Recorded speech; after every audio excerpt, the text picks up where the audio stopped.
take my question now. It's clear to me, Ms. Grover, that on this you and I on other sides, but I will listen to you with patience. But listen to my question with patience. My question is today, this argument, I have great personal regard for you and for your skills as a lawyer. But Ms. Grover, when Mulayam Singh Yadav says boys will be boys, they will make mistakes, and you say because of peer pressure, some people make mistakes. How different is your argument from what Mulayam Singh Yadav says? I don't say they make mistakes. Do not You said peer pressure to rape?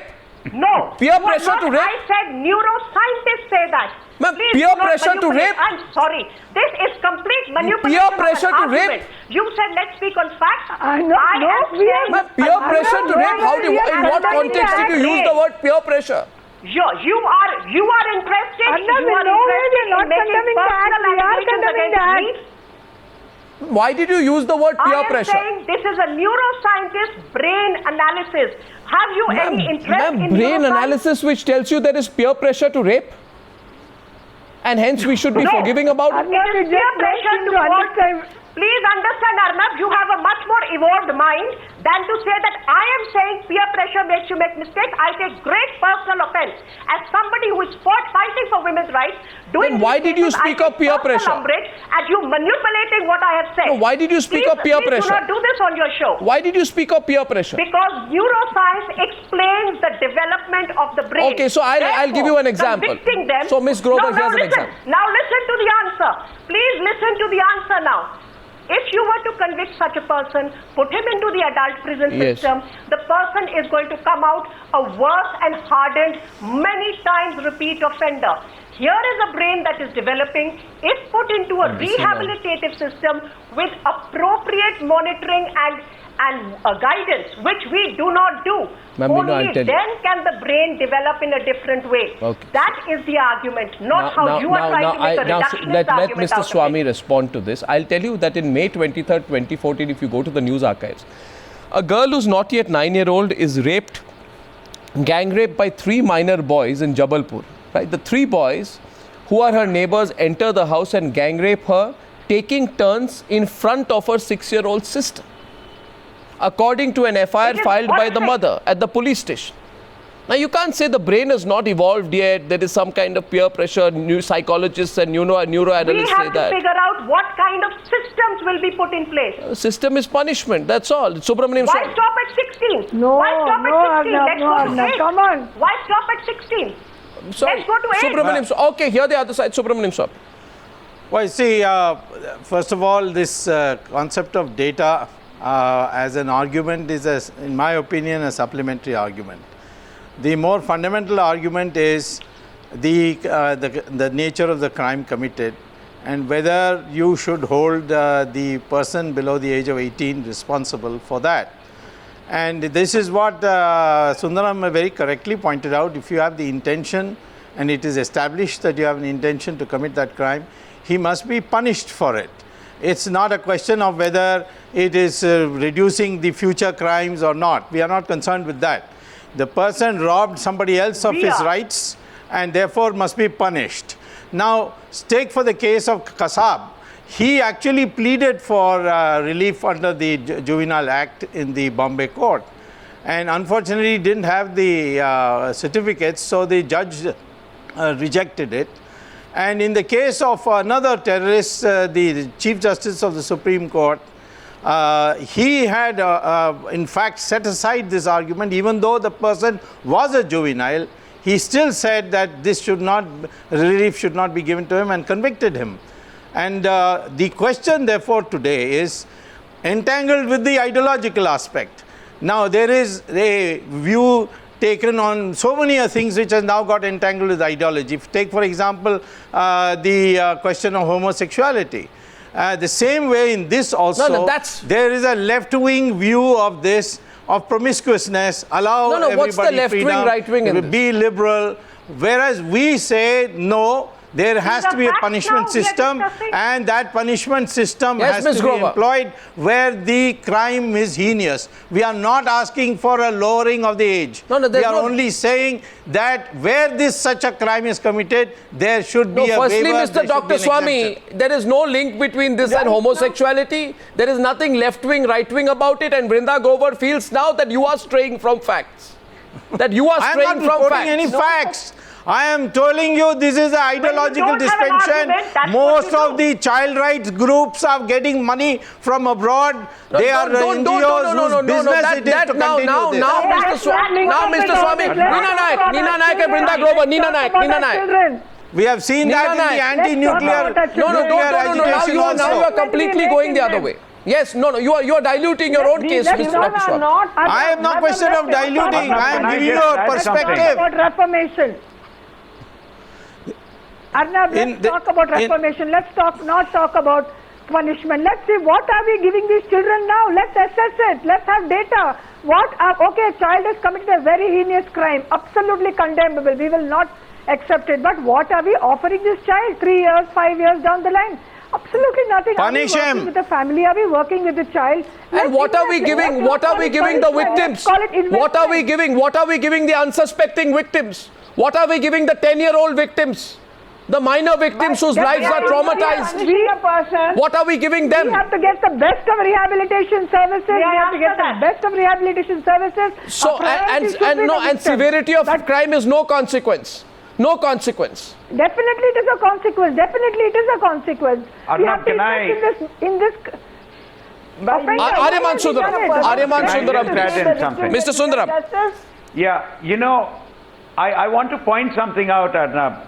Nobody is against reformation. Reformation, in fact, is a utopian, I would say even utopian, but let me say a totally ideal concept. The fact is that is not what we are talking about. The same reformation we are talking about for a juvenile is reformation we should plan for every person who has committed a crime.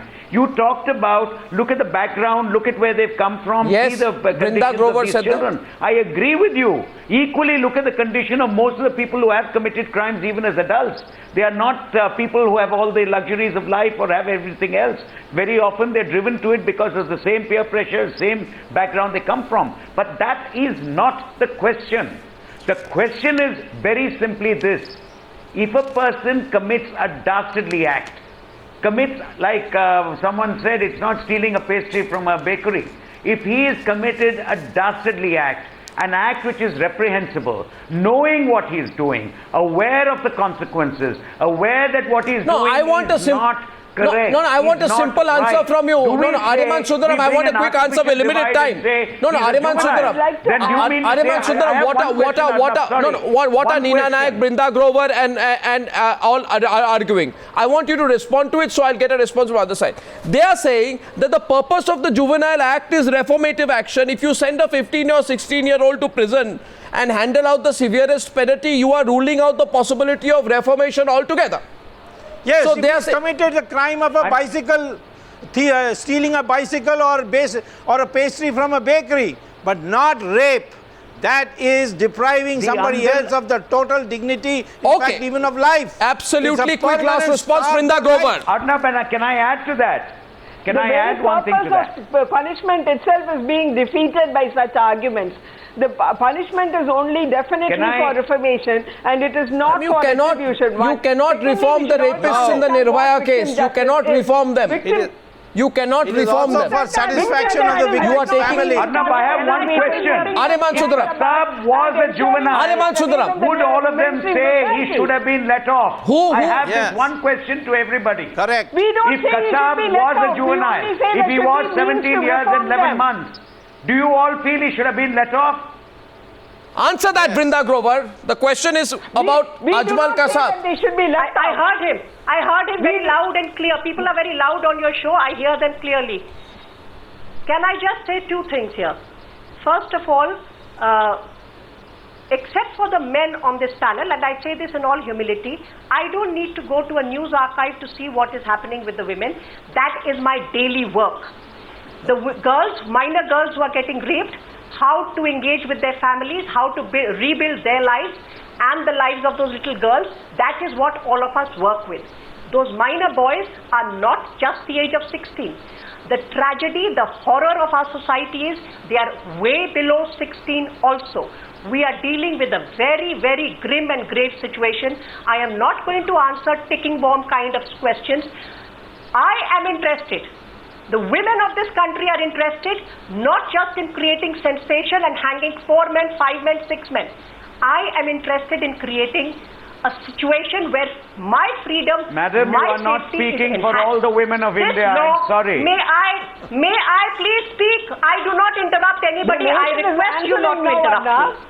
The question that you are asking is, and I'm surprised Mr. Sundaram says so, that the mens rea has to be there. The mens rea is also in a theft case. Surely we know that. That's we are talking of a rape case. What we are talking about is a heinous crime, right? So in a heinous crime, will this form of penology, will it in any way add to what is being done to the juveniles is the only question before us. If you were to ask the victim of somebody who's been killed in a truck accident, they would probably But Ms. Grover, your sympathy for the accused is shocking. That is the nature of human being. Where is your sympathy for the victim? I am not for the accused. I am for women. You no, all what are about the only sympathy for the victims? Cases. Where is your sympathy for the victims? I don't need sympathy. I stand by. You can sympathize. I stand by the victim. I stand by them through their struggles. You can sympathize them on one show.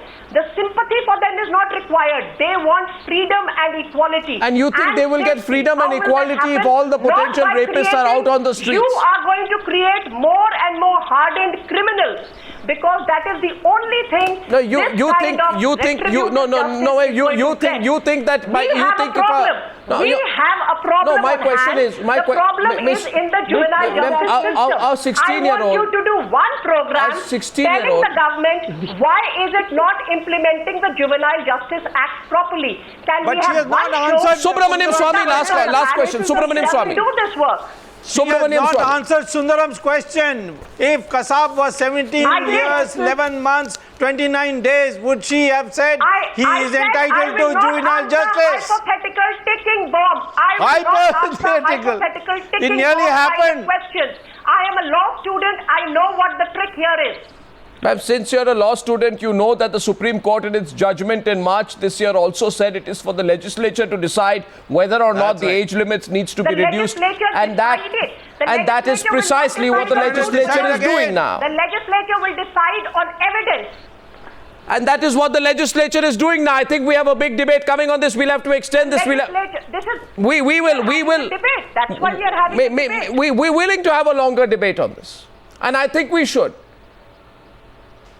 Thank you very much for joining me. Committee, I think a team of media persons must visit our children's homes, our observation homes, our special homes, our places of safety which don't exist. Ma'am, including the children who are the victims. Also the homes of the girls who were raped. You should visit them and see their parents. What physical... At that point, I thank everyone for joining me on debate number 2 on the Newshour tonight.